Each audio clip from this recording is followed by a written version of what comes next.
vice It's chairman easier to and get from secretary. Clarksville to Y'all there can take than it it over. is from here to there. I make a How many motion people to do you think secretary would of the actually our get office, jobs Margie or Dover myself. out there versus Clarksville? Second. We're the ones that do the minutes. I mean, the meetings, agendas, that makes So sense. secretary would be one of these two ladies or somebody from our office, a representative. But all in favor say aye. Aye. Any opposed? So that's the secretary position. Let's go with the chairman. I mean, you know, I'm gonna like, I'm gonna vote for Rick. Because he was so very excited about it. You want Rick to be the chairman? Yeah. I second that. All in favor say aye. Aye. Any opposed? The vice chairman will have to be here today, so. I'd say we, Melissa Fields. Okay, great. All in favor say aye. Any opposed? All right. I remember Your them saying that they chairman want me is- to be a chair or vice chair. The chairman is out, so the vice chair will take the meeting. Okay, well, we'll move on to 4, overview and discussion of the tax-free program. I believe that's why you are here, so I'm gonna send it right over to you.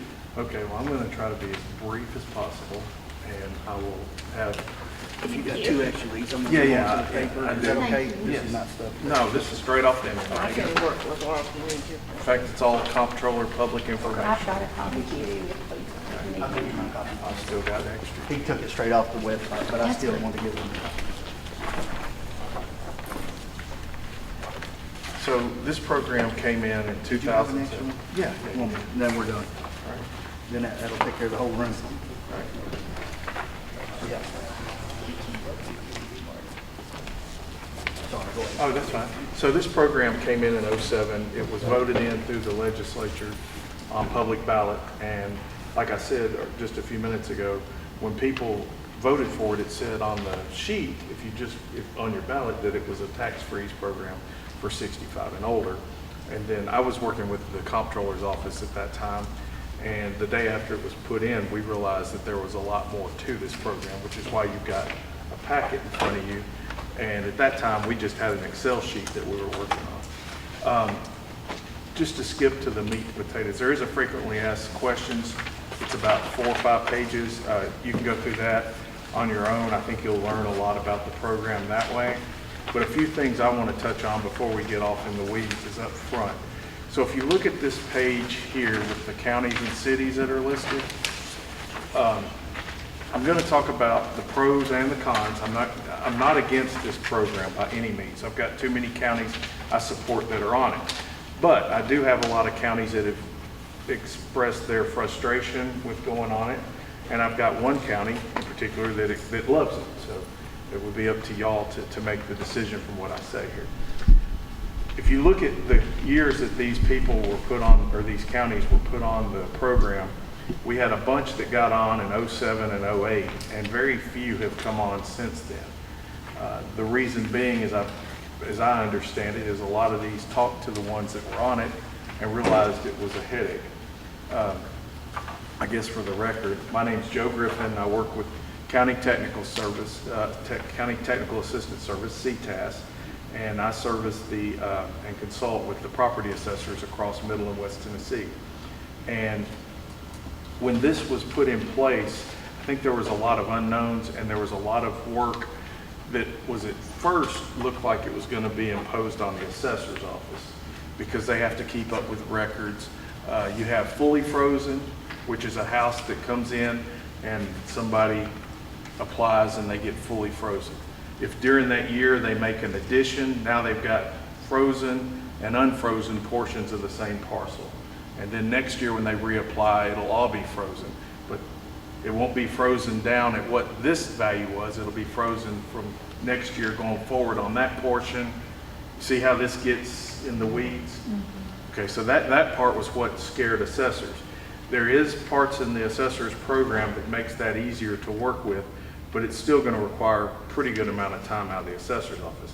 The office that it hurts, in my opinion, is the trustee, because you've got an elected official, a constitutional officer, who is now going to be charged with going through and approving income and expense documents from financials of your local citizens.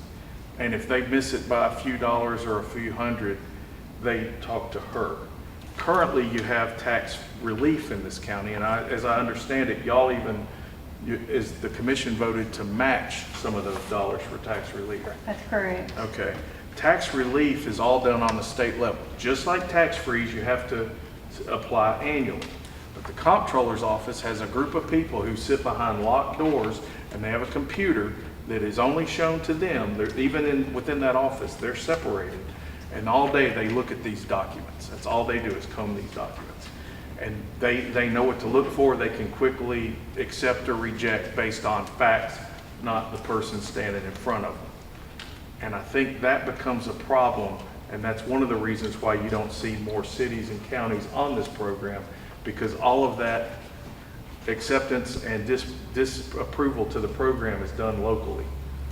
And you would almost have to hire an accountant or a financial advisor or somebody like that, especially once you get into complicated. Now, if it's just Social Security income and Medicare, you can do that. Right. But when you get into assets, because you have to look at everything they do, you know, their 401ks and its household income, to give you, it's very complicated. And in Williamson County, when it first got started, they actually had people that were quit claiming all their income to their spouse.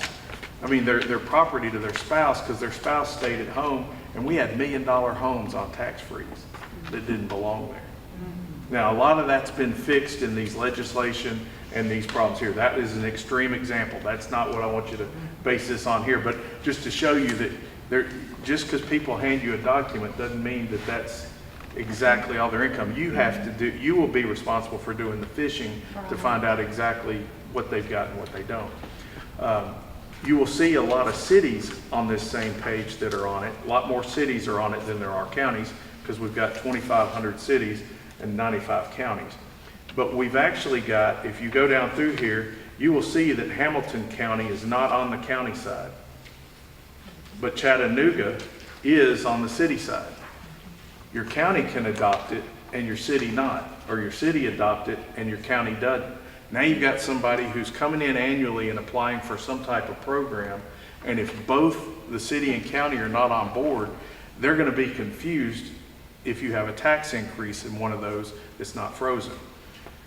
If you don't have a tax increase, these people who are not on tax freeze, or if they are, will see no difference in their tax bill. The only time the tax bill will change is if you have a tax increase. When you have a reappraisal, you get a certified tax rate, which lowers the tax rate down to guarantee you brought in the same revenue as last year. Because of that certified rate, the frozen will automatically go down to that number. They won't be frozen at the higher tax rate. So they'll get the cheapest tax rate at all times. So that's good. But because they have to sign up annually, and we're talking about people over 65, and I know, I mean, I'm not that far from it myself. That's a younger age, but you've got people all the way up in their 80s and 90s that are on this, and if they forget to come in one year, it becomes unfrozen, and then they can refreeze it next year, but it's going to be up at the new amount, and that can cause a lot of heartburn as well. And the reason why I bring all that up, if you flip over here to the income limits, the next page, this is for 2023, the income limits by county. And if you go down to Stewart County, your income level is $36,980. I hate to flip around very much, but 2 pages over, you'll see tax freeze. And it's $31,600. You're going to be getting individuals who are making $4,000 more than tax relief because your median income is a little lower. A lot of these counties that adopted it, Williamson, Davidson, their median income is $70,000, $60,000. So they're capturing a large group of folks that make it a little bit more palatable for the county offices to handle and worth it to hire an extra individual for the office. I'm not saying you need somebody, but she may. We had to do that. Haywood County was the last county to adopt it. They did it last year, and they've had to hire an extra person, or they're in the process of hiring an extra person because of the workload it's causing. And that county's about the size of y'all's. I feel like, you know, my people's pretty tight with what they've got now. I feel like I'd have to hire. Yeah, I think both of y'all's offices. I feel like you know, somebody that did have some accounting. The one last thing I want to point to for, I can open up for discussion or questions or whatever y'all want to talk about with it. If you go to this map of income, yeah, I know it's not in color, so it's a little harder to read, but it's got all the median incomes across the state. And, you know, Shelby County, 43,000. Tax relief for them cuts off at 31,000. And they've got, you know, a lot of people that make money between that Right. makes it worth their And while. that's who it's gonna benefit, That's the who it's people gonna between the tax relief and the tax free. And in my personal opinion, this is the only time I'm going to interject my opinion, you've got people on tax relief that are hurting even with what they're getting now. They are. And what y'all are doing with the extra $100 is more than most counties are doing. And when I give this presentation, I always use that as an example. If you want to help people, help the ones that the state is vetting, keep it out of the county level of vetting, and that keeps the money out of, you know, the cost out of your county for having to do it. And you know you're helping people that truly need it because they're the ones that are being vetted by the state. And that's all those people do, 8 to 4:30. I had 2 of them that worked for me that when my office, we conjoined some offices, I sent 2 employees to that department and I kept up with them. And that's all they do for 8 hours a day is look at people's finances. You couldn't spend that on, you'd have to get somebody to do it extra, but, Yeah, it was, and they will be handing it like this. And that just makes, I mean, I know, I'm not saying we don't need to help these people. I wish we could help everybody. I do too. But it also shifts the tax burden. This isn't one of those programs that's going to have income coming in for doing it. Right. You're going to shift the burden from the people who qualify to the people who don't. Again, that's just something to think about. With a farm, the house and the outbuildings will become frozen, but the farm itself will not. So you'll have the home site will be frozen, but the farm won't. That's hard to explain to somebody who's on Right. tax freeze. Is that extra manual paperwork to try to track that, or? We have to take That's all from the that assessor's and put it office? Yeah, that in part will a be on the different assessor's office, the frozen and unfrozen. Because this is on an annual basis and we work on a fiscal basis, the application period runs 18 months for the current year. So at any given time, you're going to be dealing with up to 3 tax years because you could have the current or the previous, the current, and the future Right. that you're dealing with tax freeze and transactions. And if I own it and I'm frozen and I sell it to you and you start unfrozen, I mean, you go get on tax freeze, you're going to be at the new amount. And the whole point of you buying it may have been because you saw what I paid in taxes and you didn't understand that you're going to have to pay this new amount. And I know, you know, ignorance is no fault of the law, but when they go learn that, all of a sudden they're not mad at me for telling them that. They think the county's getting one over on them for raising their taxes. But that's really all I've got. I just really wanted to bring the packet. This frequently asked questions is a really good place to look and see. It may be in there, but is tax relief, is that applied for annually? Yes, It is. it is. And So at the county level, I'm really ignorant on this situation. You taught me more than anything I've studied so far. The county would only be helping citizens that range from 31,000 to 36,980. yeah, you'd be gaining $4,000 worth of income. Yes, You help- and that would be the only ones we would be helping immediately. Because everybody who qualifies for tax relief, I mean, everybody who qualifies for tax freeze, I got it backwards. Everybody who qualifies for tax relief qualifies for tax freeze. But not everybody who qualifies for tax freeze would get tax relief. Right. And that's that difference. So the county, if we went with this program, we would only be immediately assisting those citizens who fall between that $5,000 mark or $6,000 mark, Right. really. Yeah, if you had a $45,000 or $50,000 median income, it would be a lot more attractive because you could help more people. And it would be something that people would see. Ours is so close. It's close. And if you don't have a tax increase for 2 or 3 years, even the people on it won't see any difference and they're going to think they signed up for nothing. They're not going to sign up that 1 year you have a tax increase and then There you go. And they have to live here, right, Joe? They have to. Yeah, yeah, it's a primary residence. It can't be a lake home or something like that. So that's the extra work that comes in where you'll be looking with, or working with the register to make sure that they don't own, for example, Clarksville, that they have a main residence in Clarksville and a camp here, but they get their mail sent here to have this as primary to qualify. That kind of thing will have to be looked at too. So it would be the registrar's office or maybe the electric, I mean, you can, Yeah. there's so many ways that they could say, this is my primary residence. So how do you determine, like, say, for instance, that, and they got an address here, but they're living in Clarksville, how do you? That's up to the person doing the qualification. It all falls on the trustee, For the tax relief right now, the state is handling that. every bit. And what is the burden on the property owner versus the tax relief versus this? Is there a lot more paperwork involved with them trying to get on the tax freeze, or is it similar? It's probably very similar, but they're sending it confidentially to the state. With And qualified. it's all in the state's hands if it gets mishandled.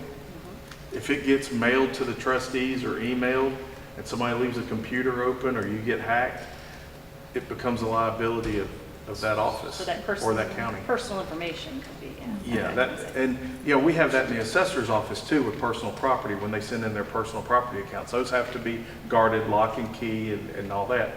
But it's not financial, it's just their asset listing, which people guard tooth and nail, because if I'm in competition with you, I don't want you to see exactly what I'm using to run my business. Well, same thing here. Do you really, I mean, I know they're trying to apply, but that's personal information. And that's where, just again, as an opinion, when you bring this into a constitutional office, you have a constitutional officer standing across from a citizen, telling them they don't qualify after they have scrubbed these forms, it's hard. And I mean, they're not paid to be a banker, so to speak. You do the work of a banker, but you're not approving loans. And that's kind of what this is approving It is. a loan. And, you know, there's schooling, things like that for that type work. And I think that's what happened when you see the lack of counties and cities that have gone into this. They talked to others who had gone into it feet first and then realized, hey, we can do this, but there's a lot more to this than I thought, and we're not helping the people that I thought we were going to be helping because of those income levels or whatever. 7 counties since 2008. That's tough. That's a tough number. And the one in Haywood, I can tell you, because I worked with that one, I talked to the mayor and the chairman of the commission. They both ran on getting that in place, and they were going to make sure it went through. And they agreed with everything I said after my presentation, but I got the pat on the back and said, no, I'm sorry, we're going to run with it because that was a campaign promise. I was like, hey, that's not on me. I can lead you to water. I can't make you drink. And, you know, you could ask the DPA comptroller folks, Division of Property Assessments is DPA. You could ask them to come here and make this presentation. It's going to be similar. They're just pretty much going to hand you this packet because they aren't allowed to consult. My job is to consult, to do what's best for the county. And I just think in this case, because your income is so close, that it would be a lot of work for a little bit of benefit.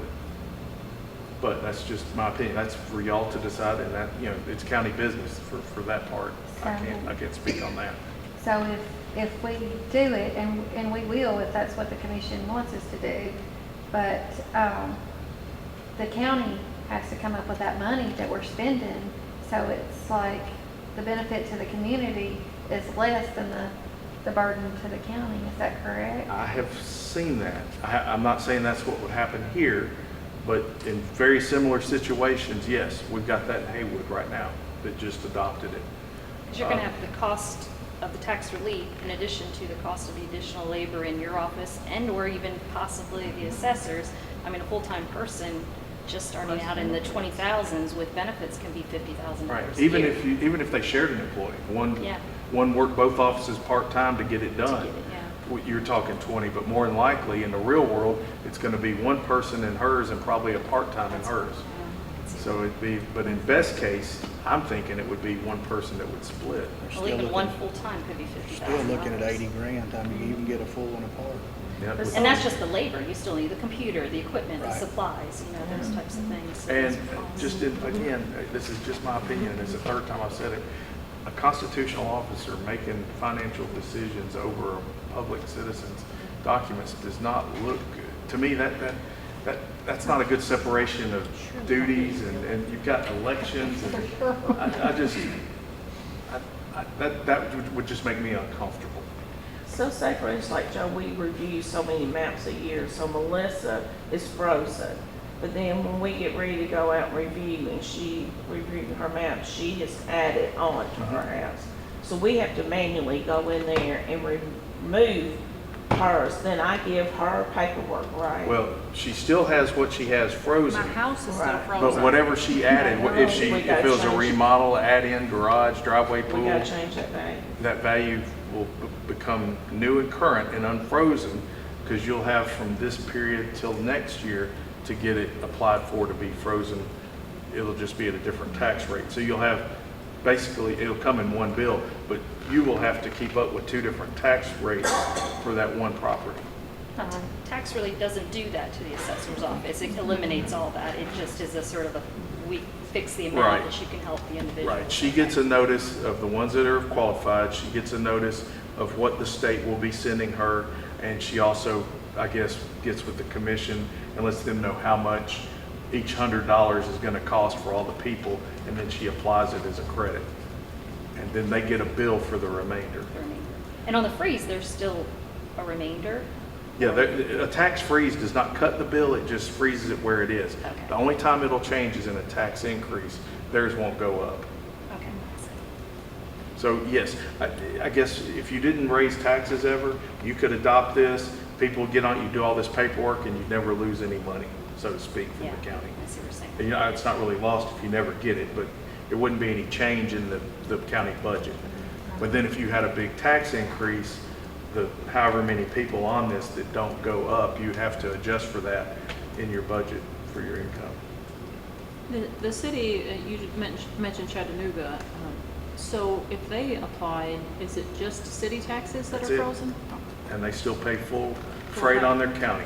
And I've talked to that assessor, and they have a problem because somebody's applied, they've gone down to City Hall, they've put in for their tax freeze, they get their two tax bills, and they don't separate city and county because they come in about the same time, and they go down to the city and say, I thought my taxes were frozen. They went up $300. Well, no, that's at the county. So they go over to the county, and you've sent this and in that county, it's not like here where they're 2 miles apart. It's actually 30-minute drive from downtown Chattanooga out to the outskirts of the suburbs where the county office is. So you sent this person all over trying to get them to figure out why they are paying $200 more. And he said it's a real nightmare when they come in and don't understand. Because it's like, the head doesn't know what the tail is doing. I'm wagging the dog. Because the city doesn't care what the county's doing. They're doing city business. And the county, on the other hand, doesn't care what the city's doing. So you get the person in between who's not getting the explanation is the citizen.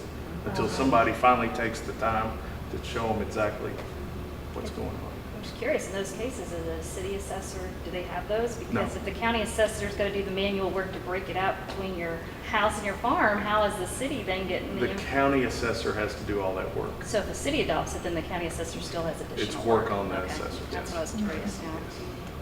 And that's why the county hasn't adopted it, because they don't want any more people on it, because it's already. So the county in Hamilton is still having to do work because the city adopted it. Okay, Yes. so I understand, even though they are not gaining any, their benefit off of their taxes for their citizens. Right. It's the Okay. bulk of their population there. Yeah, and it's the bulk of the money parcels, because they're in the city limits, Yeah. except for Signal Mountain, it's a whole different. Some big houses there. So then you think Melissa builds on and we haven't checked that map in the routine, so she's gonna have a frozen amount. And she had the next year, she built a big addition, so that didn't get changed because we don't know that so we've lost that revenue to bring it back up. But, it is a well-meaning program. The problem, I guess the real problem, the bottom line, tax relief has increased some of their benefits, and our median incomes just aren't high enough to make this feasible in most of my medium to small size counties. Now, square mileage, y'all are a very large county, but when 50% of the county is exempt, it makes it hard for you to have a tax base anyway. And so when you start freezing and taking away, I mean, like I said, I want to help everybody.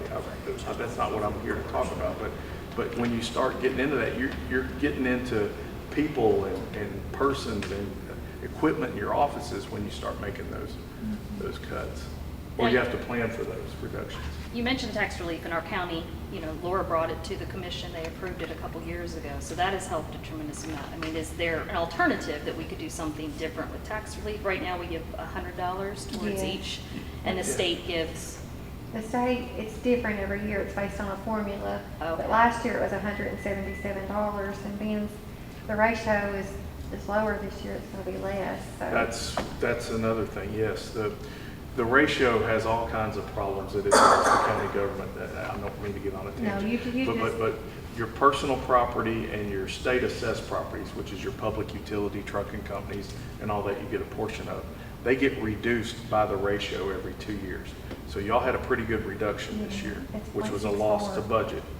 The other side of that, and I don't know why they put this in the law, but they also reduced the benefit to tax relief and the elderly and disabled veterans by the ratio. So if last year they got $200 and now the ratio is 60%, they're gonna get 60% of that $200 this year. It's gonna take a hit. I've been concerned about it. We have been talking, me and the head of the Assessor Association, and we're trying to get some things moving, maybe with policy where we can get some of that at least looked at. I can't promise any changes, but we're trying to get that looked at, because I don't know why they punish the elderly. the ones that need the money the most by a ratio that doesn't affect them, because they have no plan on selling. The only reason I could think of that they do that is because if the ratio is that low, they feel, well, maybe it's time for Granny and whoever to sell their property because the values are so high. But where are you going to go? Right. You know, you can't rebuy, because if the values are that high for you, they're that high next door and down the road. And right now, they're that high in every county. I don't have a single county in the entire state that hadn't seen this kind of growth. Some more than others, but everybody's at least seen what y'all are going through. And y'all are in a camp with about 25 other counties that are right there at that 40%, you know, off the market value.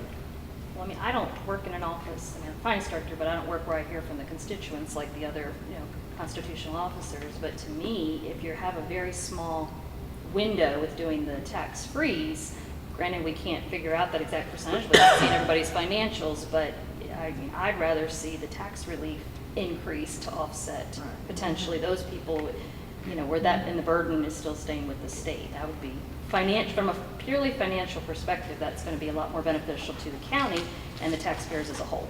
So when you say financial, when they come in, that means all their assets has to be given to her. And, you know, They have to be proven. they're supposed to be audited financials, but, and I know it's because of 1% of people who do it wrong, but that 1% of doing it wrong is what's going to cause 99% of her headaches. It's just like, you know, we always joke in the assessment world that 95% of the parcels in the county don't cause us any headache, but that 5% that do, which are usually your biggest parcels in the county, apartments, hospitals, that sort of thing, cause 95% of the problem. Same thing here, because if somebody does it wrong and you approve it and somebody else knows it, you know, that becomes a thing. Right. And I've been to finance classes and all that, and I would hate to think that was on me. I'm not an accountant, but it's almost what it would take would be somebody that was to review them. And like I said, that has been a problem in some of these smaller counties when you're paying somebody $15 an hour to cull these incomes, and they've never had the proper training to be a financial person. I've called a couple counties and they went along with just what you said, that if, you know, that it's a very big headache, and it's, you know, it takes a full-time person just to look at all these financials and figure them out. Well, And mean, you look at Montgomery, that's right next door, they've got it. And my concern is you're not just hiring a full-time, you have to hire somebody who has the training and background to review audited financials. So this is not, this could be a lot more. They're not If gonna you, settle if for you what- haven't talked to Montgomery, I would suggest it. Kim Wiggins is a trustee, she's great. And they're 11,800 over it. That might be worth it for them. You know, 43,000 is a bigger chunk of money. And if somebody's just on Medicare and Social Security, you might capture many more people in that. I don't think she was a big, you know, they're doing it, but I don't think she just loves it. I talked to Williamson County, and she said if you can go up on your tax relief match, she said more people would benefit out of it, and that was Williamson County. Yeah, that's They would somebody be the with a. biggest yeah, difference of any county in and the they've got state, They've got yeah. a $60,000 median income. But the average home price there is $1 million, so you gotta keep that perspective Yeah. too. They don't have many people that qualify. For just the regular state tax relief, do they apply every Yes. year? Every year annually. And they get all, see, that's another thing. And I didn't even bring this up because it's just part of running the program, the cost of running the program. You would need to be billing these people and reminding them and sending them some type of information that that time is coming. Otherwise, if you don't tell them, they're not going to apply. And you're gonna- Right. So the state, because it's a state agency, they're more apt to make sure that the people who applied last year are going to be notified that it's that time of year again. And I pulled all this straight off the comptroller's website. It's a tax freeze and tax relief. And there's videos on how to do it, how to apply for the tax relief. And for the tax freeze, it just explains the program because it's a county program. Once it's adopted, the state will come in and give Martha a spreadsheet on how to track her frozen and unfrozen, and they'll come talk to you about the process of looking at it, and then they walk away. But then again, you think those that was on that tax relief is sold in between time, and you gotta keep up with all what she says to keep up. Yeah. The tax relief itself, do we do any education from the county wise as far as? We're going to training tomorrow for tax relief, all 4 of us. And so there is some training. And About how many people are on the program right now? I would say there's like 500 and something people on the program. Last year, for the county match, the last 2 years, it was about 45,000 is what the county contributed to the tax relief. So A little over. the word is 45. definitely out there. I mean, I was just Yes, saying, do we and I educate call enough? people, and I go to their houses to help them every year so that nobody misses it. That's pretty So, awesome. So even though the state does it, you're going, I'm following up. I don't want anybody to lose their tax relief if possible. See, they get a pool of money, it's a set amount. And then depending on how many people apply, they divvy that out. And it's on a per county and their income, and it only goes to the first $30,000 of value on your property, which for most people who are under those incomes, it's not gonna be a lot, but it's gonna help quite a bit. And if it zeroes out a tax bill with you giving them $100, let's say it makes them get owed 20. Well, you don't give them 20, you just give them no tax bill and the money stays there. So sometimes if you increase the benefit of tax relief, it looks like, oh, this is gonna cost the county X, when really that's gonna make some people have 0 tax bills and you're not gonna spend that money, all of it. But that's what I've got. If y'all have any further questions, I'll take them. And I'm always available. I've got some business cards I can hand out. I know you know how to get in touch with me. Y'all do too. And I'll make sure y'all have any questions. I don't know if I'm even allowed to say anything here. I do have a couple of questions on this. I know you're talking about the workload increased. We're only talking 17,000 some people in the whole flipping county. Compared to Chattanooga and Montgomery County, it's not a realistic comparison whatsoever. So workload is going to be minimal. Building permits will let you know who's building the new garage and stuff anyway. We don't get building permits in this county. They get electrical and it just tells them a pole. Well, you're going to build something worth anything, it's going to have electricity in it. You know? But I mean, I'm hearing all this workload. We only got 17,000 some people in this county. The workload can't be that awful much more because it's not going to all dump on you in 2 days. You know, it's going to spread out through the whole year. I mean, personally, I don't qualify. I've been pushing this thing for 2 years. I don't qualify for nothing. Not the tax relief, not the tax free. So it's not in my benefit for nothing. It's just, like you said, protecting some of these old people. They got a 3/4 acre section right there. They got a house that's as old as mine. Mine was built in 1953. I like it though. And that guy builds a $580,000 house next to him, and the people sell the 2 farms there. And they build a $750,000 and $1.5 million house. Now all of a sudden, this little piece of property these people are sitting on, because of the surrounding property, it's going up in value. We can't force them little people, which could be your uncle, it could be your sister because she has a disabled husband. We gotta do something to keep them from being forced out just because they can't pay the taxes because rich people wanna move here. Well, when they pay those exorbitant prices that we've seen, I mean, we've all seen, I was at one today, I was telling her that it was a $500,000 house that they had on the books, that's what it should have brought. They got in a bidding war, it went for $800,000. The people who bought it came in and gutted it, and it was a turnkey house. It was already the best house in Houston County, okay? But that does affect the values. But then at reappraisal, you get a certified rate that is a revenue neutral to make sure that the money that was brought in last year reflects what you're getting this year. So even though the values go up, that tax rate comes down unless the county commission raises it. That's where you get into hurting the person who's on that other property. Some of these people, they've lived in their home for 40 years. Yeah. Where I live on Winds Ferry, the upper end. And Lord, I have no idea. But from Nashville Wire down to Sandy Road, somehow, somebody, it got put into R2 years ago. Have no idea how. No other part of that whole area is in R2. That means they can start building duplex apartments and stuff. Man, these are single family dwellings and all that. And I'm not pushing for the change because it ain't going to happen, you know. I got no money. But these older people, they want everything we can possibly do to keep somebody from being forced off this little half-acre, 3/4 acre section that they've owned since 1962 or something, you know. Their kids growed up in it now. And I mean, the comparison to Chattanooga and Montgomery County, Right. Well, I was using Chattanooga because the county doesn't have it and the city does. I mean, Differences. our population, our county population isn't even a fifth of what Right.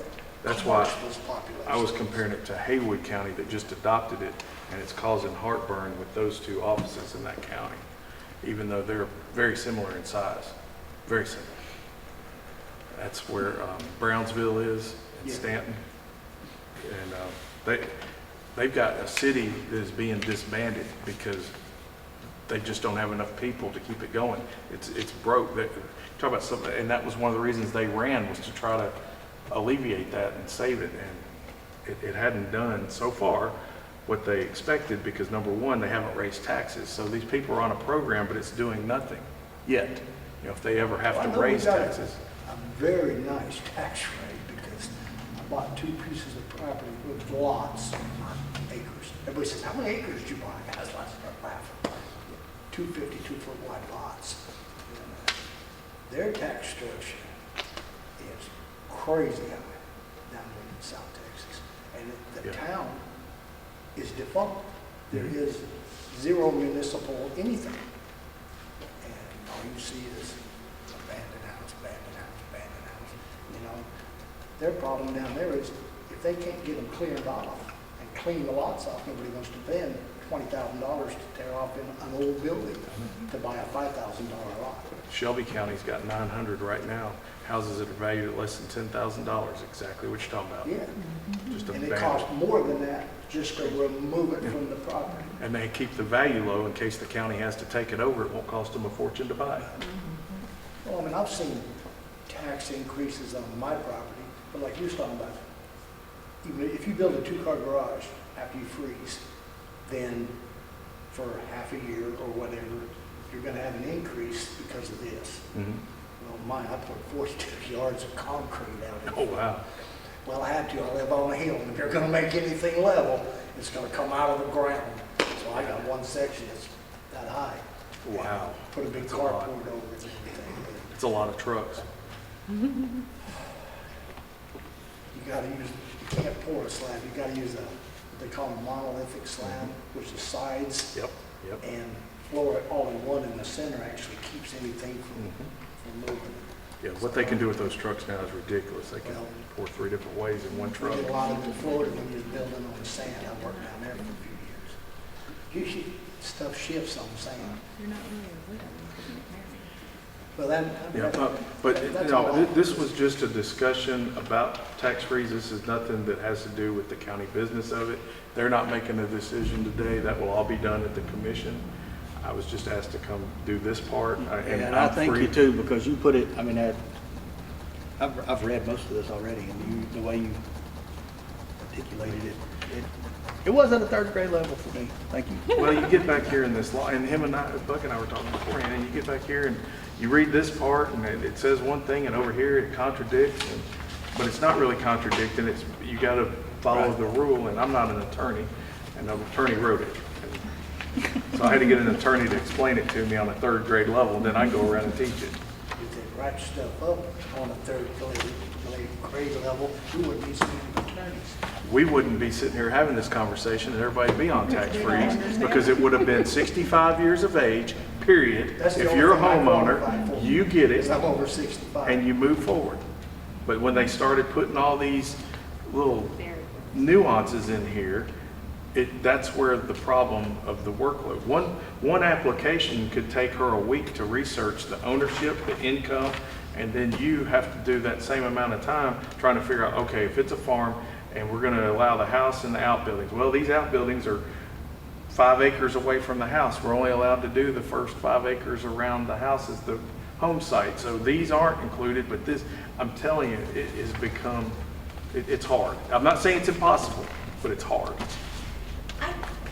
Correct me if I'm wrong, if you have a big parcel, isn't the residence separated out 1 acre from the rest of the property? This allows it to go up to 5 acres? It's called a home site, and we break out 1 acre, but the assumption is that all the outbuildings, or the majority of the outbuildings to run that property, are also in that home site. So But- it's only 1 unit that's broken out. That's all we allow in the state.